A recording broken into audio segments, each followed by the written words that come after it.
I recently took a job at McDonald's. A few days back, I was appointed for an overnight shift. My house was close to the McDonald's store, so I was hardly worried about reaching home late. Also, I'm in my late 20s and have been living independently for quite a long time. My work was basically at the front counter. It was 10:30 p.m. already, and there were 4 to 5 people in the restaurant. This is a small outlet of McDonald's, hence very few people work here, especially in night shifts. The one in charge has to take care of things by themselves. Though the overnight shift runs from 10 p.m. to 6 a.m., but our outlet, we hardly get orders after 12 p.m. to 5 a.m. in the morning. So my plan was to lie down on the couch in the resting area after the customers left. Everything was going according to plan.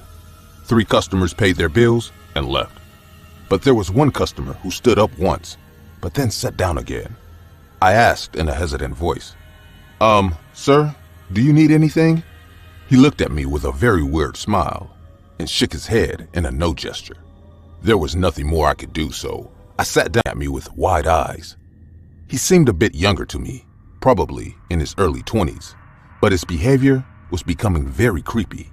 2 to 3 times, I stared back at him out of irritation, and he awkwardly looked away. I murmured to myself saying, "Jerk, why can't he just leave?" But the guy didn't move 1 inch from his seat. 20 minutes passed away like this. He was done with his food, but still, he kept sitting there. At one point, I lost my patience and asked him, "Sir, do you need anything more?" The guy looked at me and said, No thanks. I am good." Now, I can't just tell him to leave randomly because the restaurant is basically open for the entire night. There was nothing else I could do. After 5 minutes more, the guy finally stood up and started to walk towards the counter. I said in my head, "Good Lord, finally he's leaving." After he reached the counter, out of a relieving feeling, I gave him a big smile and started his billing.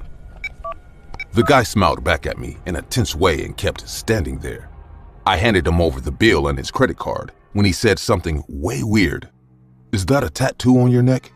I do have a mermaid tattoo on my neck, so I replied awkwardly, "Yeah, right." The man was supposed to leave, but instead, he started chatting with me, which kind of surprised me. He then said, "I am also thinking of getting a tattoo, but haven't found a good tattoo artist yet. From where did you get yours?"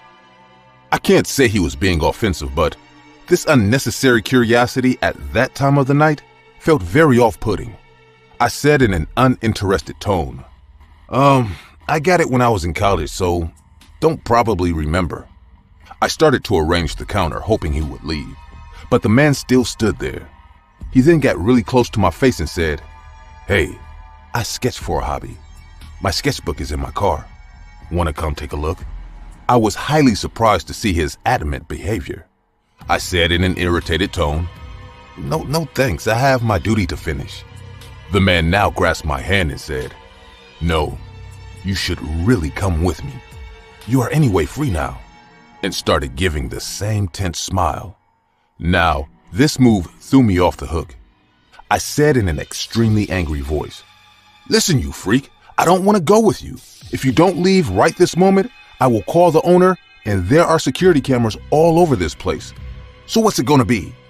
And kept staring at him with angry eyes. The man let go of my hand immediately and then walked towards his table. He stood there, facing his back at me for some time. I couldn't tell what he was doing, so I yelled once again, "Did you get what I said?" The guy then turned at me and left the restaurant quietly. As soon as he got out, I went and locked the entrance of the restaurant with my keys. My head was burning like a fireplace. It took me a few seconds to calm down. I decided to report about this creepy customer tomorrow, first thing in the morning. The store was finally quiet. I heaved a sigh of relief and went to clean his table. I was picking up his trays when a shadow moved behind me. I turned back and saw the same guy standing outside the door with a fearful face. I was about to burst out this time, but the guy gestured to keep quiet and pointed at the tray in my hand. Before I could understand what the hell he was doing, my eyes went to his tray in my hand. There was a folded napkin on it. As I unfolded the napkin, the blood inside my veins froze in fear. The napkin read, A man is sitting on the vent above your counter. Don't look. Just come out quietly. I was fucking scared because I don't know what I was supposed to do right now. I have to go to the counter anyway because my phone is there. I slowly took the plate, dumped it into the bin, and started walking towards the counter. As I reached underneath the vent, I grabbed my phone. I know I should not have looked up, but out of curiosity and tension, I couldn't stop myself.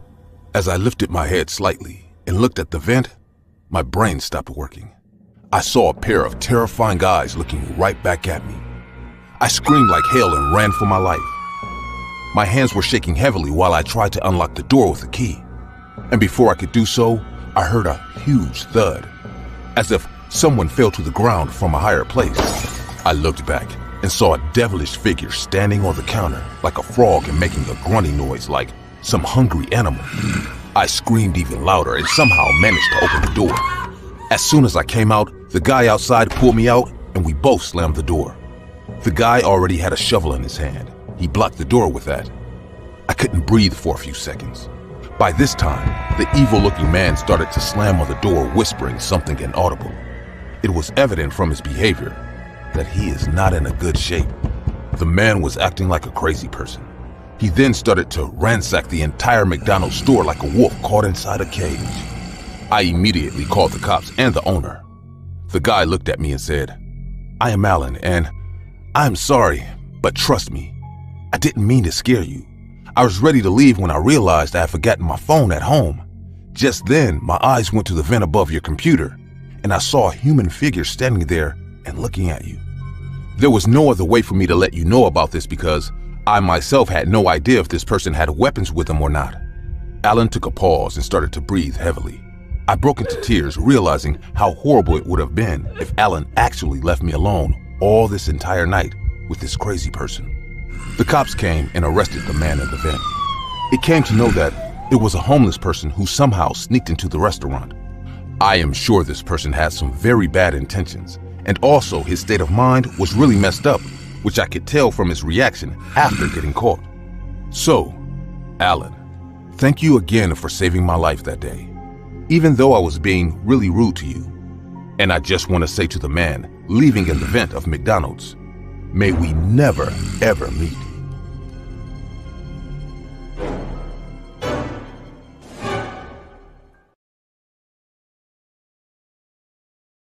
Hi, I am Eddie. I am currently in junior high. I have two friends named Max and Jim. They are not only my school friends, we live in the same locality too. Max has a habit of mocking people.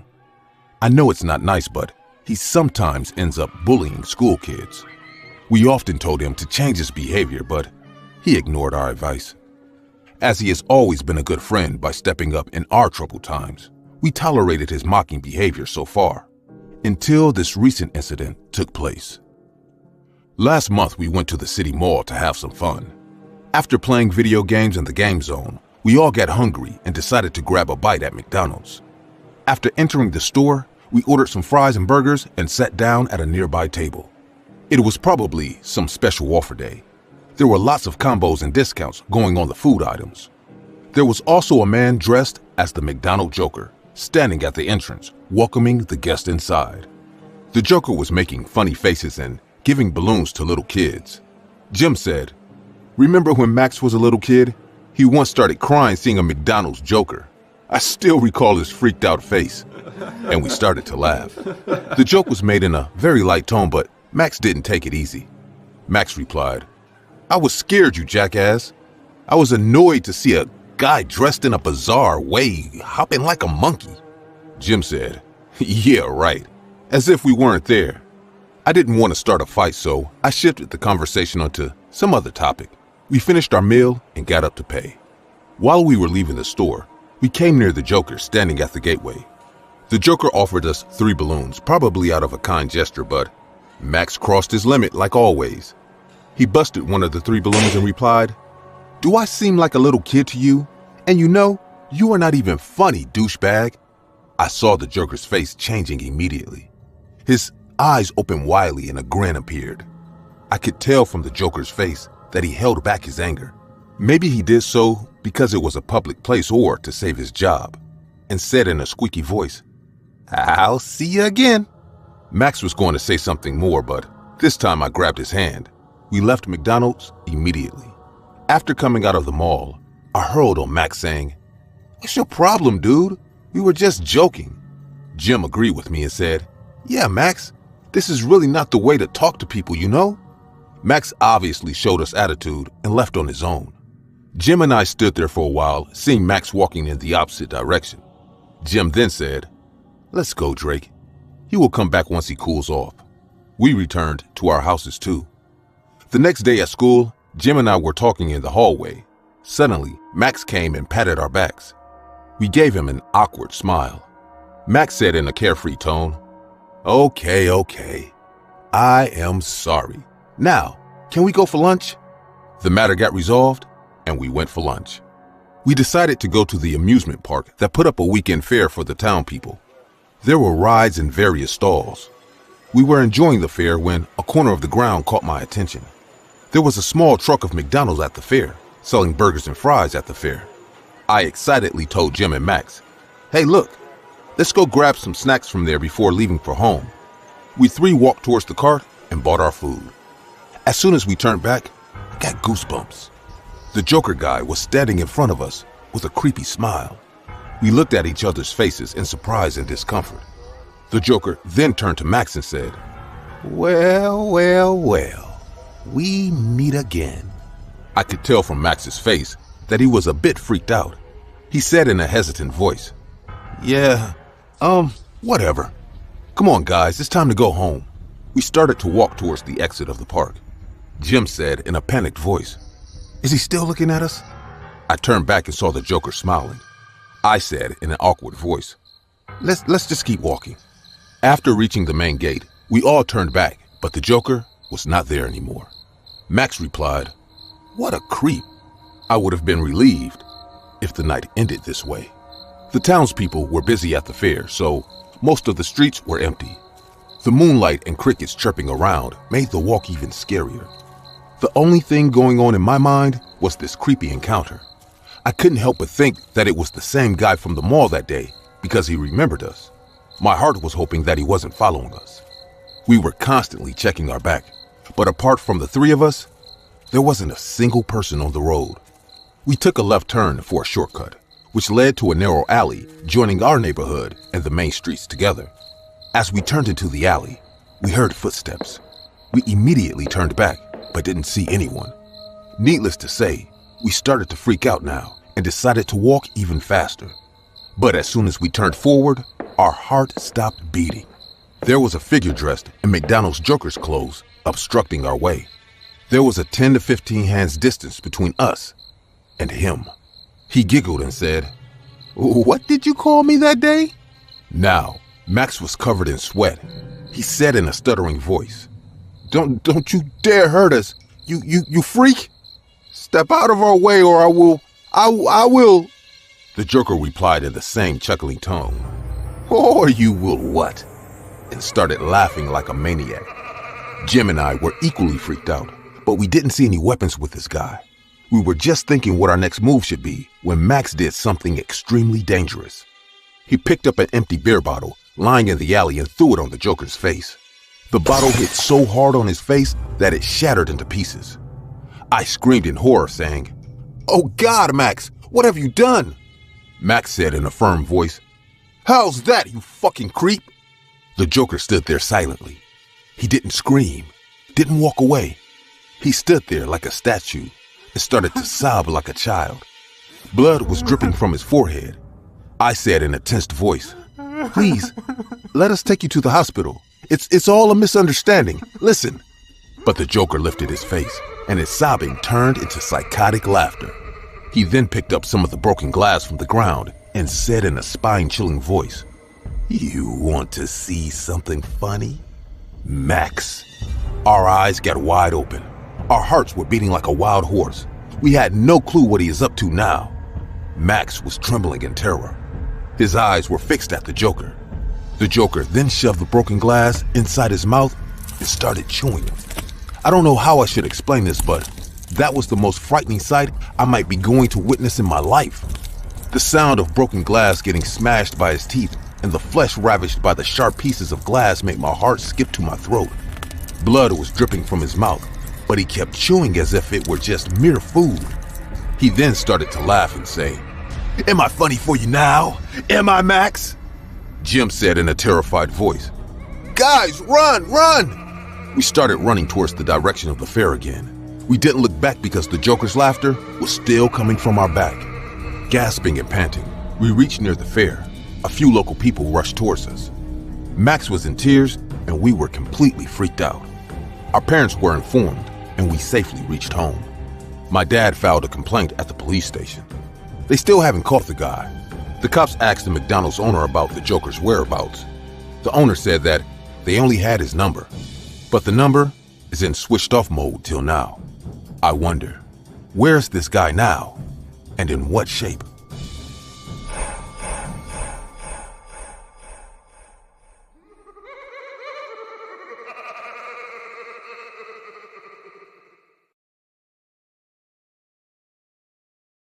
Hi, I am Sarah.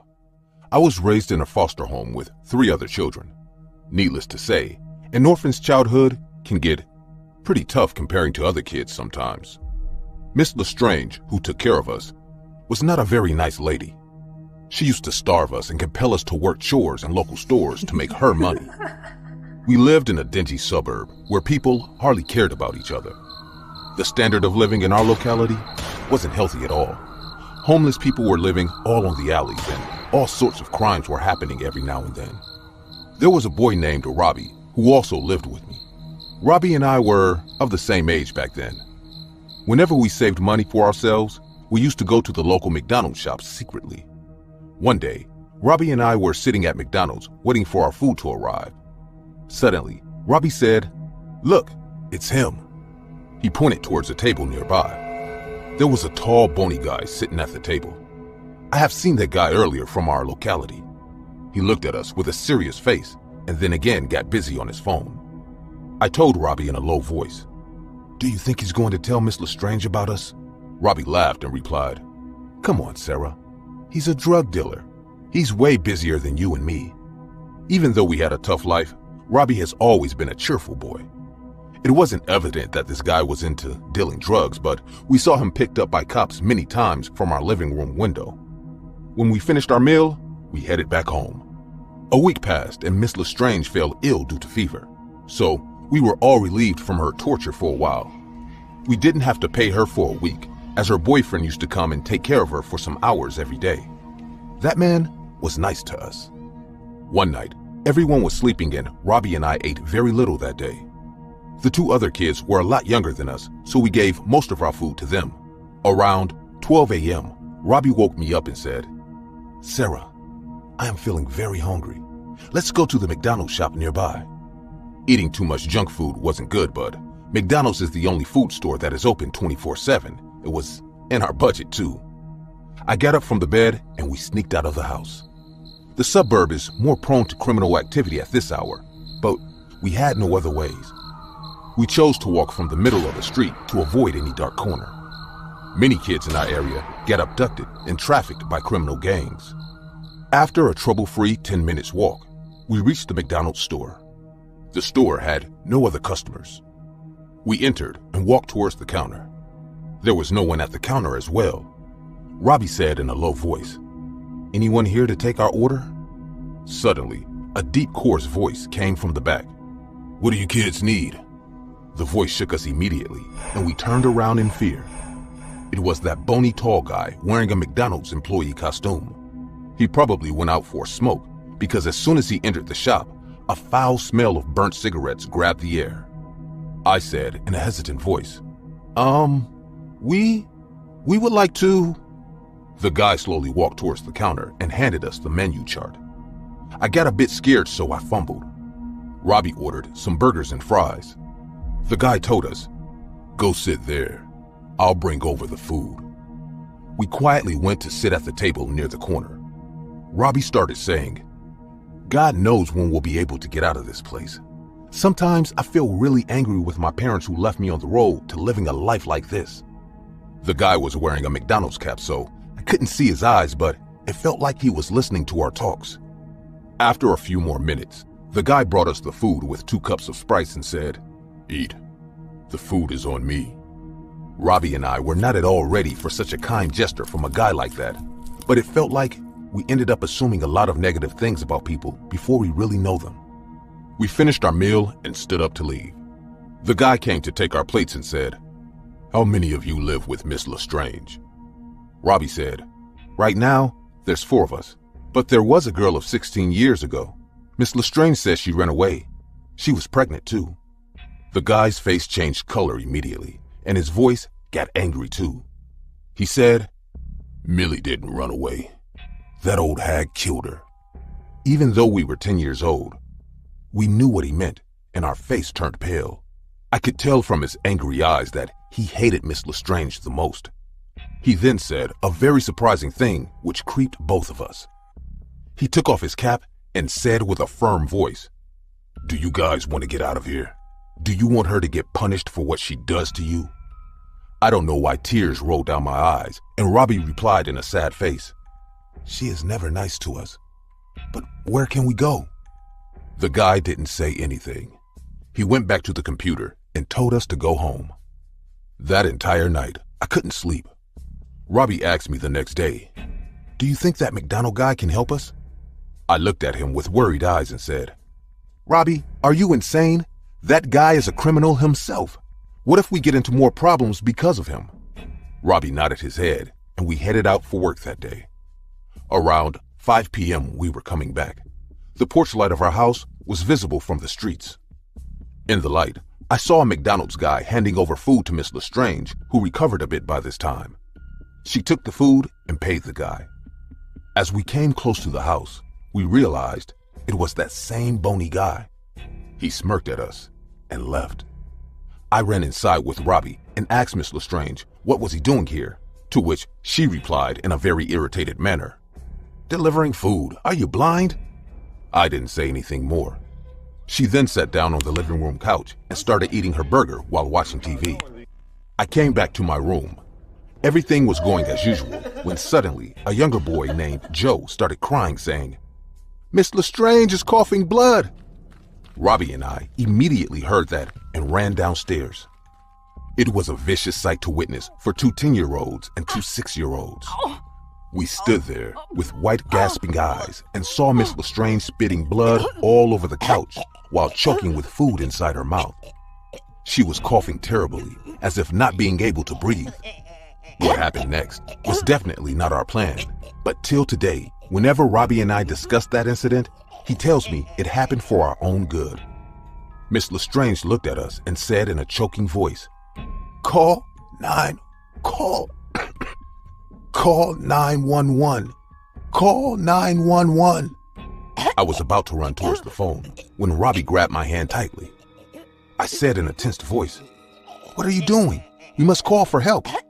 He pulled my hand even tighter and said, "Take Joe and Kitty to their rooms right now."